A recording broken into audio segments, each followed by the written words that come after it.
Assalamualaikum warahmatullahi wabarakatuh. Selamat siang, memasuki materi sabar dalam menghadapi musibah dan ujian, untuk pertemuan kedua. Silahkan dibuka buku paket Anda. Selanjutnya, anak-anak silahkan untuk mempersiapkan, membaca dan menirukan lafal surat Al-Baqarah ayat 155 sesaat lagi. وَلَنَبْلُوَنَّكُمْ بِشَيْءٍ مِّنَ الْخَوْفِ وَالْجُوعِ وَنَقْصٍ مِّنَ الْأَمْوَالِ وَالْأَنفُسِ وَالثَّمَرَاتِ وَبَشِّرِ الصَّابِرِينَ. Selanjutnya, kita akan membaca Quran Surat Ibrahim ayat ke-9.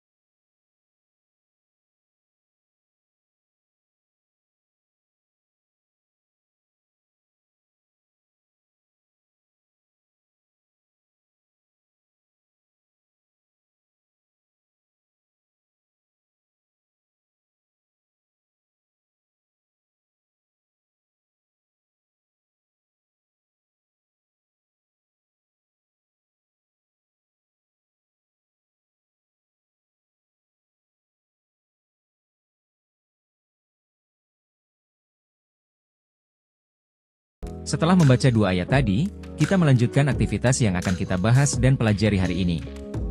Yaitu, bacaan ayat Al-Quran secara individu, kemudian mengidentifikasi seluruh hukum bacaan tajwid.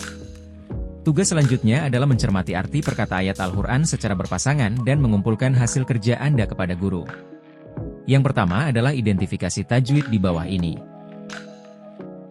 Yang pertama, walanabluwa. Hukum bacaannya adalah qalqalah sugro, alasannya adalah ada huruf ba, bertanda sukun di tengah kalimat. Yang kedua, bisyai'im minna, hukum bacaannya adalah idgham bigunnah, alasannya adalah ada tanwin sesudahnya ada huruf mim. Yang ketiga, minal amwaali, hukum bacaannya adalah alif lam qamariyah. Alasannya adalah sesudah huruf alif dan lam qamariyah ada hamzah. Yang keempat, wasamarot. Hukum bacaannya adalah alif lam syamsiyah. Alasannya sesudah alif dan lam ada huruf syiddah, atau huruf yang ada tanda tasjidnya. Yang kelima, asyobathum, musyiibah. Hukum bacaannya adalah idgham mimi. Alasannya adalah mim bertanda sukun bertemu huruf mim. Yang keenam, musibatung qalu. Hukum bacaannya adalah ikhfa, hakiki. Alasannya ada tanwin sesudahnya ada huruf qaf. Yang ketujuh, lillaah. Hukum bacaannya adalah lam tarqiq, yaitu lafal Allah, sebelumnya ada huruf bertanda kasroh. Dan yang kedelapan, rojiun, hukumnya adalah mat arid li sukun. Alasannya ada tanda mat di akhir ayat lafal yang dibaca waqaf. Setelah mencermati arti perkata di atas, silahkan Anda mencoba berlatih mengartikan ayat secara keseluruhan bekerja sama dengan anggota kelompoknya. Jika sudah, perhatikan terjemahan Quran Surat Al-Baqarah ayat 155 di bawah ini. Arti terjemahannya adalah, kami pasti akan mengujimu dengan sedikit ketakutan dan kelaparan, kekurangan harta, jiwa, dan buah-buahan. Sampaikanlah, wahai Nabi Muhammad, kabar gembira kepada orang-orang sabar, yaitu orang yang apabila ditimpa musibah mereka berkata, inna lillahi wa inna ilaihi rojiun. Sesungguhnya kami milik Allah, dan kepadanya kami kembali. Kalimat ini dinamakan kalimat istirja. Pernyataan kembali kepada Allah, disunahkan dilafalkan ketika mendapatkan musibah, baik besar maupun kecil. Arti terjemahan Quran Surat Ibrahim ayat 9. Apakah belum sampai kepadamu berita orang-orang sebelum kamu, yaitu, kaum Nuh, Ad, Samud, dan orang-orang setelah mereka? Tidak ada yang mengetahui, bilangan, mereka selain Allah. Rasul-rasul telah datang kepada mereka dengan membawa bukti-bukti yang nyata, tetapi mereka menutupkan tangannya ke mulutnya, sebagai tanda penolakan dan karena kebencian, dan berkata, sesungguhnya kami tidak percaya akan ajaran yang kamu bawa dan kami benar-benar dalam keraguan yang menggelisahkan menyangkut apa yang kamu serukan kepada kami. Selanjutnya kita akan membahas asbabun nuzul, atau sebab turunnya ayat dari surat Al-Baqarah ke-155 ini. Asbabun nuzulnya adalah dalam sebuah hadis yang diriwayatkan oleh Imam Ahmad dari Ummu Salamah yang bercerita, bahwa pada suatu hari Abu Salamah mendatangiku dari tempat Rasulullah Shallallahu Alaihi Wasallam. Lalu ia menceritakan, aku telah mendengar ucapan Rasulullah Shallallahu Alaihi Wasallam yang membuat aku mereka senang, yaitu sabda beliau yang artinya, tidaklah seseorang dari kaum muslimin ditimpa musibah, lalu ia membaca inna lillahi wa inna ilaihi raji'un kemudian mengucapkan, Ja'allahumma ajirni fi musibati, wahluf li khairan minha. Ya Allah, berikanlah pahala dalam musibahku ini dan berikanlah ganti padaku yang lebih baik darinya, melainkan akan dikabulkan doanya itu. Ummu Salamah bertutur, kemudian aku menghafal doa dari beliau itu, dan ketika Abu Salamah meninggal dunia, maka aku pun mengucapkan, Inna lillahi wa inna ilaihi raji'un, dan mengucapkan, Ya Allah, berikanlah pahala dalam musibahku ini dan berikanlah ganti kepadaku yang lebih baik darinya. Kemudian mengintrospeksi diri, dengan bertanya, dari mana aku akan memperoleh yang lebih baik dari Abu Salamah? Setelah masa iddahku berakhir, Rasulullah izin kepadaku. Ketika itu aku sedang menyamak kulit milikku, lalu aku mencuci tanganku dari karats, daun yang digunakan menyamak. Lalu kuizinkan beliau masuk dan kusiapkan untuknya bantal tempat duduk yang isinya dari sabut, maka beliau pun duduk di atasnya. Lalu beliau menyampaikan lamaran kepada diriku. Setelah selesai beliau berbicara, kukatakan, Ya Rasulullah, kondisiku akan membuat Anda tak berminat. Aku ini seorang wanita yang sangat pecemburu. Maka aku takut Anda mendapatkan diriku sesuatu yang karenanya Allah akan mengazabku. Dan aku sendiri sudah tua dan mempunyai banyak anak. Maka beliau bersabda, mengenai kecemburuanmu yang engkau sebutkan maka semoga Allah melenyapkannya dari dirimu. Dan usia tua yang engkau sebutkan, maka aku pun juga mengalami apa yang engkau alami. Dan mengenai keluarga yang engkau sebutkan itu, maka sesungguhnya keluargamu adalah keluargaku juga. Hadis riwayat Ahmad, April 27.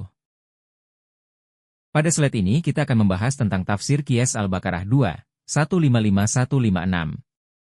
Menurut tafsir Ibnu Katsir kata walana bluanakum.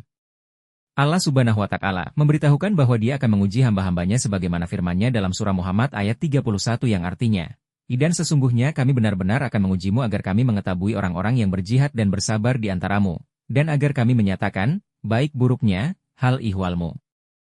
Kemudian kalimat, bisyai'i minal khaufi wal ju'mi, Allah Subhanahu wa Ta'ala akan memberikan ujian berupa kebahagiaan dan juga berupa kesusahan seperti perasaan takut dan rasa lapar. Disebutkan pula dalam surat An-Nahl 16, 112 yang artinya, oleh karena itu, Allah merasakan kepada mereka pakaian kelaparan dan ketakutan. Karena ketika orang yang dalam keadaan lapar dan takut, akan jelas terlihat jelas ujian yang mereka alami. Kalimat, wa naksi minal amwali wal anfusi, bermakna, hilangnya sebagian harta dan jiwa. Misal meninggalnya sahabat dekat, karib kerabat dan orang-orang yang kita cintai. Kalimat wasamarot, yaitu kebun dan sawah tidak dapat diolah sebagaimana mestinya. Sebagaimana ulama salaf mengemukakan, di antara pohon kurma ada yang tidak berbuah kecuali hanya satu buah saja. Semua hal di atas dan yang semisalnya adalah bagian dari ujian Allah Subhanahu wa Ta'ala kepada hamba-hambanya. Barang siapa bersabar, maka Dia akan memberikan pahala baginya, dan barang siapa berputus asa karenanya, maka Dia akan menimpakan siksaan terhadapnya. Kalimat, wa basyiris syabirin, yaitu Allah Subhanahu wa Ta'ala memberi kabar gembira bagi orang-orang yang bersabar. Selanjutnya kita akan menelah tafsir Quran Surat Ibrahim ayat 9 yang di dalamnya mengandung. Menurut buku tafsir yang diterbitkan Kementerian Agama Republik Indonesia tentang ayat ini sebagai berikut. Janganlah kalian, wahai Bani Israel dan umat Nabi Muhammad Shallallahu Alaihi Wasallam, mengingkari nikmat Allah Subhanahu wa Ta'ala. Apakah belum sampai kepadamu berita tentang kebinasaan orang-orang sebelum kamu, yaitu kaum Nabi Nuh, kaum Ad, kaum Samud, dan orang-orang setelah mereka, seperti penduduk Madian, kaum Tubba, dan lain-lain. Tidak ada yang mengetahui secara detail azab seperti apa yang mereka alami, selain Allah. Rasul-rasul telah datang kepada mereka membawa bukti-bukti yang nyata tentang kerasulan para utusan itu, berupa mukjizat dan penjelasan yang mudah dipahami oleh umat masing-masing. Ibnu Jarir mengatakan, ayat ini merupakan lanjutan dari perkataan Nabi Musa alaihi salam kepada kaumnya, yakni peringatannya kepada mereka terhadap nikmat-nikmat Allah Subhanahu wa Ta'ala, dengan siksaan Allah terhadap umat-umat terdahulu yang mendustakan para rasul. Setelah kita mempelajari tafsir, kita melanjutkan pemahaman tentang hadis tentang sabar dalam menghadapi musibah. Di antaranya adalah hadis yang diriwayatkan Imam Ahmad, dari Ummu Salamah. Ia bercerita, pada suatu hari Abu Salamah mendatangiku dari tempat Rasulullah Shallallahu Alaihi Wasallam.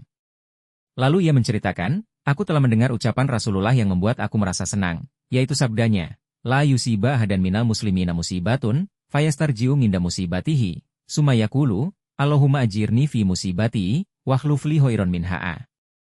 Illa efa'alad za'alika bihi. Qa'alat Ummu Salamah, fahafitud za'alika minhu. Falamat wafi, Abu Salamah, istajartu wa qultu, Allahumma ajirni, fi musibati, wakhlufli hoiron minha'a. Artinya, tidaklah seseorang dari kaum muslimin ditimpa musibah, lalu ia membaca inna lillahi wa inna ilaihi raji'un kemudian mengucapkan, Ya Allah, berikanlah pahala dalam musibahku ini dan berikanlah ganti kepadaku yang lebih baik darinya, melainkan akan dikabulkan doanya itu. Ummu Salamah bertutur, kemudian aku menghafal doa dari beliau itu, dan ketika Abu Salamah meninggal dunia, maka aku pun mengucapkan, Inna lillahi wa inna ilaihi raji'un, dan mengucapkan, Ya Allah, berikanlah pahala dalam musibahku ini dan berikanlah ganti kepadaku yang lebih baik darinya. Hadis riwayat Ahmad, April 27. Sedangkan hadis yang diriwayatkan oleh Fatimah binti Husain, dari ayahnya, Husain bin Ali, bahwa Rasulullah Shallallahu Alaihi Wasallam pernah bersabda, Ema amin muslimin wala muslimata ayusobu bei musibatin, yayat skuruha'a, wa into'ola, ahduha, wa ko'ola, abba adun, koduma, ahduha fayuh disalid zalikas tirja'a, a'a ila ajadadalahu lahu. Indad zalik fa atau ohumis, a'ajriha yaumausiba. Artinya, tidaklah seorang muslim, laki-laki maupun perempuan ditimpa suatu musibah, lalu ia mengingatnya, meski waktunya sudah lama berlalu, kemudian ia membaca kalimat istirja, Inna lillahi wa inna ilaihi raji'un, untuknya, melainkan Allah akan memperbaharui pahala baginya pada saat itu. Lalu dia memberikan pahala seperti pahala yang diberikannya pada hari musibah itu menimpa. Hadis riwayat Ahmad, nomor 1/20 dan An-Nasai. Setelah mempelajari hadis, kita akan mempelajari makna sabar dalam menghadapi cobaan dan ujian. Di antara perkara yang sangat dianjurkan dalam Islam adalah sifat sabar. Sabar secara bahasa artinya tertahan, sebagaimana perkataan Jabir yaitu, Anja abir ko'ola, naha Rasulullah Shallallahu Alaihi Wasallam an yuktala syai'wen, minat dawa abi syobron. Dari Jabir ia berkata, Rasulullah Shallallahu Alaihi Wasallam melarang membunuh binatang dengan cara ditahan. Hadis riwayat Muslim, kata sobaro, dalam hadits di atas yang menjadi akar kata dari sabar. Adapun secara istilah, sabar adalah menahan diri dalam melaksanakan sesuatu dan menjauhi sesuatu. Pada materi ini kita melanjutkan pada apa itu definisi sabar. Yang akan tercakup dalam 3 macam yang akan kita bahas pada poin berikut ini. 1. Sabar dalam melaksanakan ketaatan kepada Allah Subhanahu wa Ta'ala, sebagaimana firman-Nya berikut ini, Wamur ahlaka bisyolati wastobir alaiha. Yang artinya, dan perintahkanlah keluargamu mendirikan salat dan bersabarlah dalam memerintahkannya. Quran Surat Toha, ayat 132. Ayat di atas menunjukkan perintah sabar dalam melaksanakan taat, seperti seorang suami yang harus sabar dalam mengajak istrinya untuk mengerjakan salat. Memang seperti itu tugas seorang suami. Ia harus dapat memimpin bahtera rumah tangganya dan mengajak istri serta anggota keluarganya untuk melakukan kebaikan. Definisi sabar kedua dan ketiga yaitu 2. Sabar dalam menjauhi kemaksiatan. Saat ini masyarakat dengan adanya kemudahan berinternet harus bias menghindari maksiat seperti ghibah dalam bermedia sosial, menyakiti orang lain dengan membuli, mencaci maki orang lain, dan menghindari membunuh orang lain. 3. Sabar dalam menerima takdir Allah Subhanahu wa Ta'ala. Sabar jenis yang ketiga adalah dalam menerima takdir yang Allah berikan. Sebagaimana firman-Nya, artinya, maka bersabarlah kamu untuk melaksanakan ketetapan Tuhanmu. Quran Surat Al-Insan ayat 24. Menerapkan prinsip sabar dalam menghadapi musibah dan ujian. Dalam menghadapi berbagai ujian, ada beberapa sikap yang wajib dilakukan seorang mukmin. 1. Tetap merasa yakin atau optimistis bahwa akan datang pertolongan Allah kepada kita. 2. Segera mengucapkan, Inna lillahi wa inna ilaihi raji'un, di setiap kali mendapat musibah. 3. Bertawakal kepada Allah. Tawakal menjadi salah satu syarat bagi seseorang mendapat pertolongan Allah. Ada 3 hal yang wajib kita lakukan saat bertawakal. 1. Hindari menyandarkan hati kepada selain Allah. Jika kita menyandarkan hati kepada selain Allah saat menghadapi satu masalah atau musibah, pertolongan Allah akan semakin jauh dari kita. 2. Hindari melakukan ikhtiar dengan mudarat yang lebih besar daripada manfaat. 3. Saat bertawakal, Kita wajib berserah diri sepenuh hati kepada Allah dari awal hingga berakhirnya urusan. Manfaat menjaga kesabaran dalam menghadapi musibah dan ujian. A. Memperoleh kesudahan yang baik. B. Memperoleh keberuntungan. C. Memperoleh cinta Allah Subhanahu wa Ta'ala. D. Diberi petunjuk. E. Memperoleh martabat yang tinggi di surga. Penerapan karakter. Inilah langkah yang wajib bisa dilaksanakan siswa dalam memahami materi ini. Setelah mengkaji materi tentang sabar dalam menghadapi musibah dan ujian, diharapkan peserta didik dapat menerapkan karakter pelajar dalam kehidupan sehari-hari sebagai berikut. Materi yang dipelajari, karakter yang diharapkan yaitu sabar dalam menghadapi musibah dan ujian, kemudian profil pelajar Pancasila adalah religius, kebinekaan global, bergotong royong, mandiri, bernalar kritis, kreatif. Nomor 1, butir sikapnya adalah Allah baru saja diberhentikan dari perusahaan tempat dia bekerja karena wabah pandemi COVID-19, akan tetapi ia tetap tegar dan berusaha berjualan sayur keliling untuk menghidupi keluarganya. Nilai karakter pelajar Pancasila adalah mandiri. Untuk nomor 2 butir sikapnya adalah sepulang dari Jakarta, Fulan menderita sakit demam. Setelah periksa ke dokter ternyata dia positif terkena virus COVID-19. Akan tetapi Fulan tetap tegar dan tenang, selalu menjaga kebersihan dan melaksanakan salat dengan rajin dan setelah 14 hari dia dinyatakan sembuh. Nilai karakter pelajar Pancasilanya adalah religius, bernalar, kritis. Nomor 3. Butir sikapnya rumah Pak Abbas yang berada di lereng gunung tertimbun oleh longsor yang datang secara tiba-tiba. Pak Abbas tetap tegar dan berusaha membersihkan puing-puing rumahnya dibantu oleh tim SAR dan masyarakat setempat. Nilai karakter pelajar Pancasilanya adalah bergotong royong dan mandiri. Untuk akhir dari pembelajaran ini adalah refleksi. Untuk itu setelah anak-anak mempelajari materi Quran Surat Al-Baqarah nomor 2, ayat 155-156 dan Quran Surat Ibrahim 14, ayat 9 tentang sabar dalam musibah dan ujian apa yang kalian rasakan saat ini. Coba kalian jelaskan 2 pertanyaan di bawah ini. 1. Coba kalian tuliskan minimal 3 musibah yang dialami bangsa Indonesia saat ini. 2. Solusi apa yang kalian tawarkan untuk mengatasi musibah tersebut? Setelah kalian merefleksi pelajaran ini, peserta didik diminta untuk melakukan uji kompetensi atau penilaian pengetahuan. Silahkan buka buku paket Anda atau pada tayangan ini, Anda bisa mengerjakan materi penilaian ini. Nomor 1 adalah perhatikan Quran Surat Al-Baqarah ayat 155. Arti dari ayat yang bergaris di atas adalah A. Dan sungguh akan kami uji manusia. B. Kami uji dengan kelaparan. C. Dengan sedikit harta. D. Dengan sedikit buah-buahan. E. Dan berikan kabar gembira kepada orang-orang yang sabar. Nomor 2. Pak Duki menanam cabai pada musim kemarau dengan harapan dapat untung besar. Saat waktu panen tiba ada hama yang menyerang pohon cabai yang ditanam tersebut sehingga harapan Pak Duki mendapatkan untung besar menjadi sirna. Dari cerita tersebut Pak Duki diuji oleh Allah Subhanahu wa Ta'ala, sebagaimana yang tercantum pada potongan ayat berikut. Nomor 3. Pak Sarno adalah seorang pengusaha restoran yang sukses mengembangkan usahanya hingga dia dapat mendirikan restoran di berbagai kota. Saat jalan tol dibangun usahanya mengalami penurunan omset hingga terlilit hutang jutaan rupiah, akan tetapi Pak Sarno tetap rajin menunaikan salat 5 waktu. Membaca Al-Quran sembari berdoa kepada Allah Subhanahu wa Ta'ala untuk agar dimudahkan dalam melunasi hutang-hutangnya. Dari cerita tersebut Pak Sarno termasuk orang yang A. Sabar dalam menerima cobaan. B. Sabar dalam menerima ujian. C. Sabar dalam menerima takdir. D. Sabar menerima musibah. E. Sabar dalam taat kepada Allah Subhanahu wa Ta'ala. Soal nomor 4. Pak Fulan dikabari bahwa tetangganya yang dirawat di rumah sakit meninggal dunia. Dengan spontan Pak Fulan mengucapkan, Inna lillahi wa inna ilaihi roji'un. Ungkapan tersebut dalam agama Islam disebut dengan bacaan A. Hauqolah, B. Tarji, C. Tasbih, D. Tahmid, E. Tahlil. Soal nomor 5. Perhatikan potongan Qiyas Al-Baqarah 2, 155 berikut.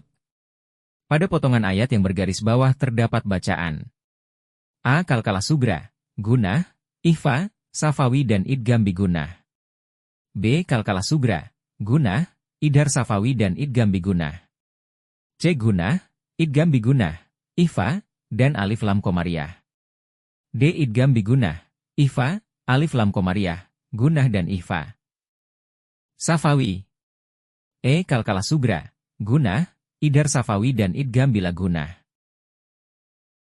Setelah selesai nomor 5 ini, silahkan dilanjutkan sampai dengan nomor terakhir pilihan ganda ini.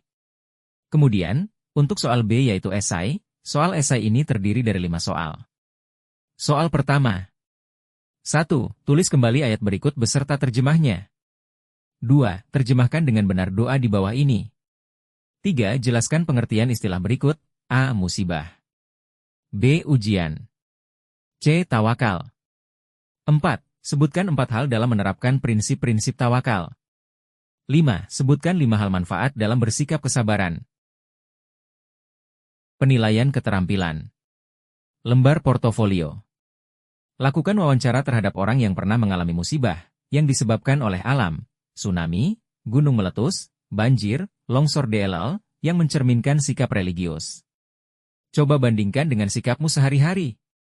Ketiklah hasil wawancara tersebut dengan rapi. Catatlah solusi dalam kolom berikut ini. Bandingkan dan ungkapkanlah tentang nikmat Tuhan yang telah diberikan kepadamu. Penjelasan lembar portofolio. 1. Lakukan wawancara terhadap orang yang pernah mengalami musibah, yang disebabkan oleh alam, tsunami, gunung meletus, banjir, longsor DLL, yang mencerminkan sikap religius. Coba bandingkan dengan sikapmu sehari-hari. Ketiklah hasil wawancara tersebut dengan rapi. 2. Catatlah solusi dalam kolom berikut ini. Bandingkan dan ungkapkanlah tentang nikmat Tuhan yang telah diberikan kepadamu. 3. Carilah contoh kasus yang menunjukkan perilaku kreatif dalam penanganan musibah yang disebabkan adanya bencana alam banjir. 4. Ceritakan pengalaman yang menunjukkan sikapmu yang kurang bijaksana di masa lalu. Cobalah renungkan apa yang seharusnya kamu lakukan pada waktu jika terjadi musibah. 5. Bagilah kelasmu menjadi beberapa kelompok yang masing-masing terdiri dari 5 peserta. Kemudian carilah kisah teladan dari seorang yang sabar dalam menerima musibah. Setiap kelompok memilih dari tema mandiri, beriman dan bertakwa, bernalar kritis, kreatif, bergotong royong, berkebinekaan. Kisah tersebut dapat diambil dari sejarah kehidupan sahabat atau ulama. Demikian materi tentang sabar dalam menghadapi musibah dan ujian pada pertemuan yang kedua. Selamat belajar kembali pada pertemuan atau bab selanjutnya. Wassalamualaikum warahmatullahi wabarakatuh.